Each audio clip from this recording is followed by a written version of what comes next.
get back to that. But now, who can take an injury, say how it would feel, talk about the treatment and how long it takes to heal. The Pandya Man. Yeah, it's time for Cleared to Play, where we take you inside the tent to get you updated on the latest injuries in the Bay. We are proud to partner with UCSF Health on this segment as we bring in Associate Professor of Orthopedic Surgery, Dr. Nirav Pandya. How do you like the song, Doc? I love it. I'm going to make it my ringtone. That's perhaps the best intro I've ever had, Whitey. That was phenomenal.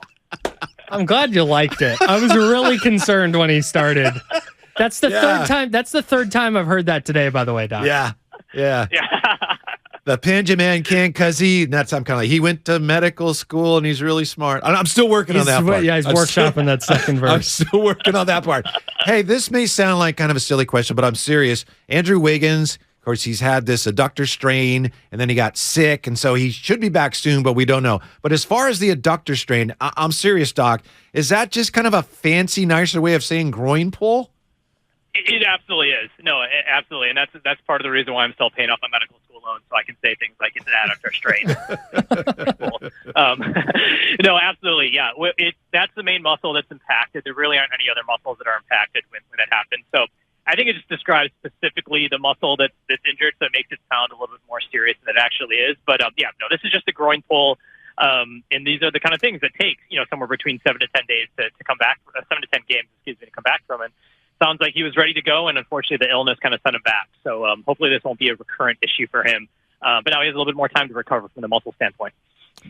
Do you think we'll see Klay Thompson play back-to-backs this year, or are we still too not far enough removed from his two major injuries? Yeah, I think maybe potentially in the playoffs, I think when, obviously he has a bigger break coming up. But if you look at, kind of individuals who come off an Achilles, just even alone, or an ACL alone, the physical deficits can sometimes last up to 3 years.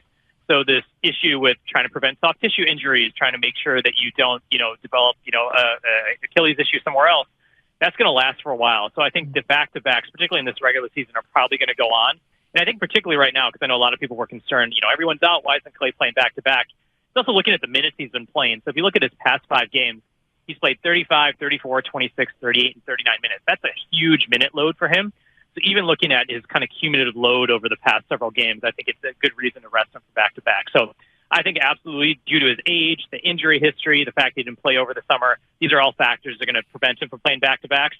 And luckily in the playoffs, they don't have that. But if there was the case, I think he would be, reasonable to do so. But I don't expect to see him playing back-to-backs anytime soon. We are, of course, catching up with Dr. Nirav Pandya, 95.7 The Game. I know you guys have talked about Steph, and a lot has been written about, talked about here. So I know I'm not going over any new ground, but I'm curious, Doc, how confident can anyone be here that Steph Curry's shoulder will be or even should be healed and stable within a month or so? I know the Warriors, they're saying, hey, we reevaluate in 2 weeks. Steph talked about no surgery, but I don't know how stable it's going to be. So how many questions are there until he gets out there and starts playing in terms of the stability of this shoulder injury?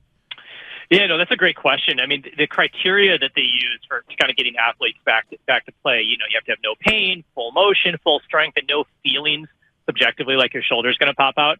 But unlike an ACL or a meniscus, we have very good criteria for these are the steps you need to kind of pass to make sure you won't re-injure yourself. With upper extremity things, it's a lot more nebulous. So we really won't fully know until he's out there playing, taking impact to see if his shoulder does have another instability event. And even MRIs, I mean, we know he has a labral tear. It's still going to be in there if, unless he ever gets surgery, you're not going to see that healing. So there is a little bit of a jump we have to take. Luckily, it's not his dominant arm.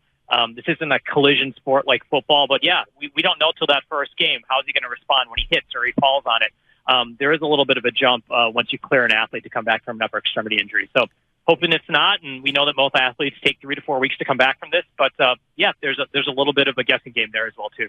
I want to jump over to the 49ers real quick before we get you out of here. Deebo Samuel and Elijah Mitchell.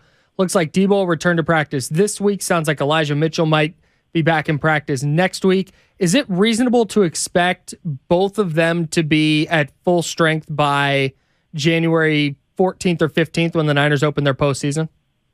I think for Deebo, definitely. I think it's less about the nature of his injuries because just how quickly he's come back, they're pretty minor. But I think more about the time someone's away from practice. So for Deebo, we're talking only a couple weeks. The risk of other injuries, the risk of him being out of shape, the risk of him kind of having rust is a lot less. With Mitchell, I really worry about it a little bit more because he basically had this big chunk of time, played a little bit, and then missed another big chunk of time. And then you worry about how much has he been able to train, how much has he been able to do. So Debo, I think we're going to be good. He's going to be fine. Mitchell, I do worry a little bit more about, how he's going to hold up if he has to carry 20 times a game, if he's going to have to do a lot of things. So Debo definitely, Mitchell may be good for shorter bursts, but I think they'll both be kind of able to produce. Just the amount and volume of it may differ between the two of them. And Doc, last one, given what Kyle Shanahan said yesterday about Jimmy, no surgery, but he's just now starting to walk around. Is there any realistic hope, based on what we know, that he really could be available? Or is that really just kind of a pipe dream last night, the thought of Jimmy riding to the rescue in the postseason? Hearing that he was casted and he was got this knee scooter and a boot on, I think it's becoming less and less likely.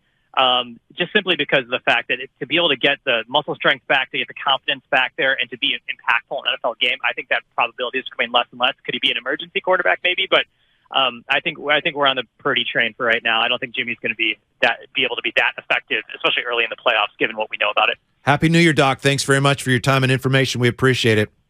Absolutely. Happy New Year to both of you, too. Thanks, Doc.